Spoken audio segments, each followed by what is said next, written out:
একদিন বাড়ি রোজকার মতো আমি ব্লগটা আজকে এখান থেকে শুরু করতে চলেছি। সকাল সকাল উঠে ঘর তো পরিষ্কার হয়ে গেছে, গোপাল সেবা দেওয়া হয়ে গেছে। ওই যে আমার গোপাল বসে রয়েছে, আর একজন পড়াতে বসে গেছে অলরেডি। বিছানাবাটি সব তোলা হয়ে গেছে, কিন্তু সোফার উপরটা পরিষ্কার এখনো হয়নি। তো যাই হোক, এগুলো আছে। আর আমি রান্নাঘরের দিকে চলে গেছি। আর এখন চলো রান্নাঘরের দিকে যাই। কী কী করছি রান্নাঘরে যাওয়ার আগে একবার ভাবলাম বাইরের দিকটার দিকে আসি। সোমবার, কিন্তু তোমরা বুঝতেই পারছো, হয়তো তোমরা ভাবছো যে আমি এখনও ঘরে কেন। আজকে স্কুল ছুটি রয়েছে, এই সোম মঙ্গল বুধ। তো যাই হোক, তার জন্য ছুটি। আর এদিকে বৃষ্টি হচ্ছে সকাল থেকে, দেখো পুরো বাগান ভেজা, বুঝতেই পারছো। এই হচ্ছে ব্যাপার। শ্বশুরমশাই এখন বাজারে গেছে, বাজার থেকে আসছে। আমি তার মধ্যে একটুখানি সবজি সাবজিগুলো বের করে সব কাটাকাটি করছি। চলো একবার তোমাদেরকে দেখিয়ে দিচ্ছি কী করেছি না করেছি। আশা রাখছি সকলে ভালো আছে, সুস্থ আছে। আমি মোটামুটি ভালো আছি, বাড়ির সকলেও আমাদের ভালো আছে, তোমাদেরও নিশ্চয়ই পরিবারের সকল ভালো আছে। তো চলো আজকের দিনটাকে এইভাবেই শুরু করতে চলেছি। এদিকে ফার্স্ট একটু এগ বয়েল বসেছিলাম, সেটা হয়ে গেছে অলরেডি। এদিকে সকালবেলায় ব্রেকফাস্টে এগ বয়েল করা হয়ে গেছে। আর এদিকে রান্না করবো বলে কাঁকরোল ভাজা কেটেছি, আর একটু মাছ করবো বলে আলু কেটেছি, আর ওখানে পটল দেখতেই পাচ্ছ করেছি। তো যাই হোক, মাছ দিয়ে চলেছে শ্বশুরমশাই, তাই ওইদিকে ওনাদের জন্য আমি নুন হলুদ মাখিয়ে নিয়েছি। আর আমাদেরটা লেবু নুন যেমন মাখাই তেমন করব বলে করে নিয়েছি। এবার এই যে এখানে রেখে দিচ্ছি নুন হলুদ মাখানো মাছটা, আর আমাদেরটা তো একটু মেখে তোমাদেরকে দেখিয়ে দিলাম। কাঁকরোলগুলোকে একটু ভেজে নেব। আর ওদিকে মাছটা ঝিঙে দিয়ে করবো বলে ঝিঙেও ওইদিকে কাটছি।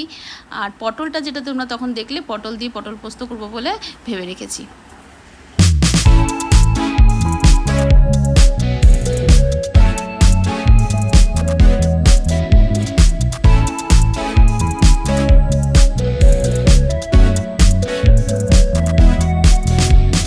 ঝিঙে আলু দিয়ে মাছের ঝোলটা প্রায় হয়ে এসছে, ফুটছে। এদিকে একটুখানি ঢেকে আমি গ্যাসটাকে স্টিম করে দেবো। বড়মাসের ব্রেকফাস্টটা রেডি করে দিয়েছি, এগ বয়েল, কলা, ব্রেড, পিনাট বাটার দিয়ে।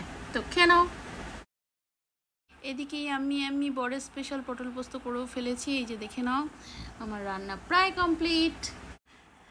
আরও একবার তোমাদেরকে লাঞ্চ মেনুটা চোখ বুলিয়ে দেখিয়ে দিচ্ছি, দেখে নাও। কাঁকরোল ভাজা, মাছের ঝোল, এদিকে পটল পোস্ত তো অলরেডি তোমরা দেখে নিয়েছই। আর কি বলবো, এই আপাতত আজকের দুপুরের মেনু। এদিকে পরে বেলাতে স্নান টান করে আমাদের মাছটা করব, এটাই জাস্ট করার বাকি আছে, বাকি সব কিছু কমপ্লিট। এবার ঘরদোর গুছিয়ে এসে যেটা খাবার সেটা হলো আমার চিয়া সিডটা।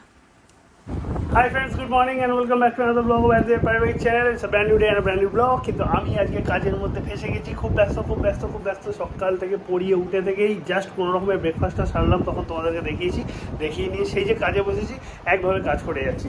ব্লগ এডিটও এখনও পর্যন্ত হয়নি, ব্লগটা এডিট করতে হবে, পোস্ট করতে হবে, যাতে তোমরা দেখতে পারো। তারপরে সব কিছু আবার শেয়ার করছি।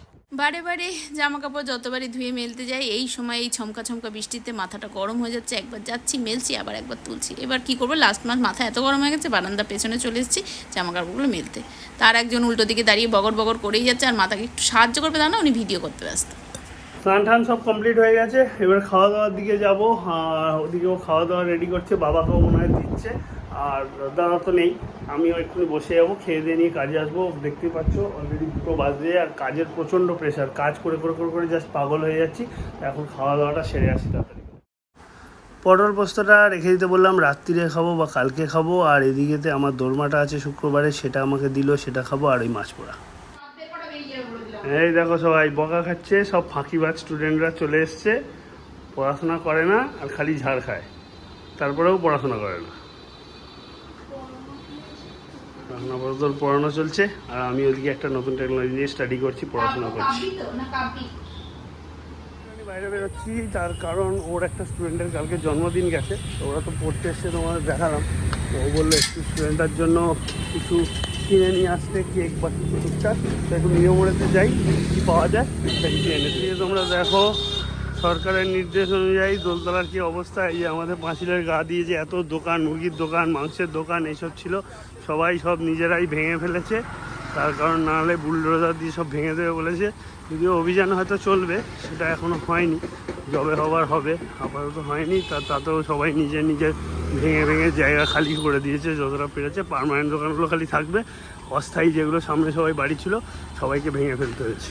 ইলিগাল তো ওগুলো, তাই যেমনটা তোমাদেরকে দেখাচ্ছিলাম এর আগেও, তোমরা দেখেছো এই জায়গার পরিস্থিতি কীরকম, দোকান ভর্তি, এখন পুরো ফাঁকা। নাও এই যে বার্থডে গিফট। ও পড়িয়ে উঠে পড়েছে। এবার রথ থথ এখনও আসেনি, আজকে তো উল্টো রথ, কিন্তু রথ এখনও বাইরে আসেনি, রাস্তাতে জ্যামও আছে। তা জিমেতে চলে যাওয়াই যেত, কিন্তু ওর পিঠে অনেকক্ষণ ধরেই খুব যন্ত্রণা হচ্ছে, অসহ্যকর। বারবার আমি স্প্রে লাগিয়ে দিচ্ছি যাতে কমে, কিন্তু কমছে না, কন্টিনিউয়াস যন্ত্রণা হচ্ছে। তাই বারবার ও বললো যে না তাও জিমে যাব। আমি মানা করলাম, আমি বললাম কোনো দরকার নেই জিমে যাওয়ার, আজকের দিনটা রেস্ট নাও, কালকে যেও। একদিন না গেলে এমন কিছু ক্ষতি হয়ে যাবে না, কিন্তু পিঠে যেরকম যন্ত্রণা হচ্ছে এই অবস্থায় জিম করতে গেলে ক্ষতি হতে পারে, চান্স আছে। তাই বারণ করলাম, তা ও বললো ঠিক আছে তাহলে আস্তে আস্তে রাত্রে রান্নাটা তো করতে হবে, সেগুলো করে নিই। তা এখন রান্না করছে, আমি একটু হাতে হাতে টুকটাক কিছু লাগলে যেটুকু পারছি সাহায্য করছি। খুব বেশি কিছু তো আমি পারি না, কিন্তু যেটুকু পারছি আমাকে হেল্প করে দিচ্ছি, কারণ আমারও অফিসের কাজ কমপ্লিট হয়ে গেছে। আজকে একটা জিনিস তোমাদেরকে দেখাতে মিস হয়ে গেল, এইমাত্র উল্টো রথের রথ গেল, আমরা দেখলাম ঠিকই, কিন্তু তোমাদেরকে দেখাতে মিস হয়ে গেল। তার কারণ আমি লাইভ ফেসবুক ভিডিও করছিলাম, লাইভ ফেসবুক ভিডিও করতে গিয়ে আমার আর খেয়ালই নেই যে তোমাদেরকে দেখাবো, তার জন্য তোমাদের সঙ্গে শেয়ার করা হয়নি। রথটা এইমাত্র গেল, অনেকটা দেরিতেই গেল, কারণ তিথিটা অনেক রাত্রির দিকে পড়েছে বলে মনে হয়, স্টার্ট হয়েছে বলে অনেক দেরিতে বেরিয়েছে। তো যেরকম দেখলে, তবে আগের দিন যতটা রথের লোক দেখেছিল ততটা লোক ছিল না, তার থেকে কম ছিল, কিন্তু মোটামুটি তাও খুব খারাপ ছিল না, দিয়ে সব গেল। আজ তো উল্টো দিক দিয়েও গেল, আমার রাস্তার হিসেবে একটুখানি দূর থেকেও গেল। আমি তো এই ফুটেতে ছিলাম, আগেরবার এই ফুট দিয়েই গেছিলো বলে আরও কাছ থেকে তোমাদেরকে সব শেয়ার করতে পেরেছিলাম। তো একই রকমভাবেই সাজিয়ে গুছিয়ে নিয়ে গেল, কিন্তু ওই ফুট দিয়ে গেল, আর একটু লোক কম হয়েছিল। তবে ভেরি ভেরি সরি, তোমাদেরকে দেখাতে পারলাম না। আর যারা যারা আমার ফেসবুকেতে আছো তারা ফেসবুকেতে দেখতে পারবে, মানে যারা যারা আমার পার্সোনাল প্রোফাইলে আছো ফেসবুকে, তারা দেখতে পারবে লাইভ ভিডিওটা আমি ওখানে করে পোস্ট করে দিয়েছি, কিন্তু আমি এখানে ভিডিওতে আর আজকে নিতে পারলাম না, তার জন্য very very sorry, really sorry, মন থেকে কিছু বলার নেই, কেন সব শেয়ার করি, এটা মিস হয়ে গেল আজকে, আর কি বলবো। আমার রাত্রের ডিনার নিয়ে নিয়েছি, রুটি আর একটু আলু চচ্চড়ি আর একটু বোঁদে বাবা এনেছিল, তাই ওই দিয়ে খাবো। কিন্তু ওর শরীরটা সত্যিই ভালো নেই, ও একটু মুড়ি খাবে বলেছে, আর কিছু ভালো লাগছে না ওর শরীর একদম। পেনটা যে হচ্ছে তোমাদেরকে বললাম, ওই পেনটায় খুব কষ্ট পাচ্ছে, পিঠের দুটো সাইড ধরে একদম মানে পিঠ ধরে আসছে, আর প্রচণ্ড যন্ত্রণা হচ্ছে, তার জন্য কষ্ট পাচ্ছে। তা আমি বললাম ঠিক আছে মুড়ি খেলেও তাড়াতাড়ি খাও, খেয়ে দিয়ে নিয়ে এবার শুয়ে পড়ো, আর বেশি লেট করো না। আর আমাকে দিয়ে দিয়েছে, আমিও খাওয়া দাওয়াটা করে নিই, আর কি করবো, কিছু করার নেই। যাই হোক খেয়ে দিয়ে নিই, তারপর তোমাদের সঙ্গে কথা বলছি। খাওয়া দাওয়াটা কমপ্লিট করলাম জাস্ট একটু আগে, এবার ঘুমাতে যাব, বিছানাপত্র ঝাড়লাম, তো ঘুমানোর দিকে যাবো, কেন ওর তো শরীরটা ভালো লাগছে না, ওর পিঠটা খুবই পেন হচ্ছে। একটু পারলে ওর পিঠটা টিপেও দিই, তাতে করে যদি একটু রিল্যাক্স বোধ করে, দিয়ে একটু অয়েনমেন্ট বা কিছু লাগিয়ে দিই যাতে একটু ব্যথাটা কমে, আর ঘুমাতে পারে রাত্রিরে। আবার রাত্রিরে ঘুম ভালো না হলে কালকে শরীর খারাপ লাগবে, তারপর পড়ানো তো সব থাকেই, তোমরা জানো। যাই হোক, চলো আজকের মতন ব্লগটা এখানেই এন্ড করছি, কাল তোমার সঙ্গে দেখা হবে নতুন ব্লগে নতুনভাবে। প্লিজ কিছু ভালো লেগে থাকলে লাইক শেয়ার কমেন্ট করো, সাবস্ক্রাইব করো, করে জানিও কেমন লাগবে, তাহলে আমাদের খুব ভালো লাগবে।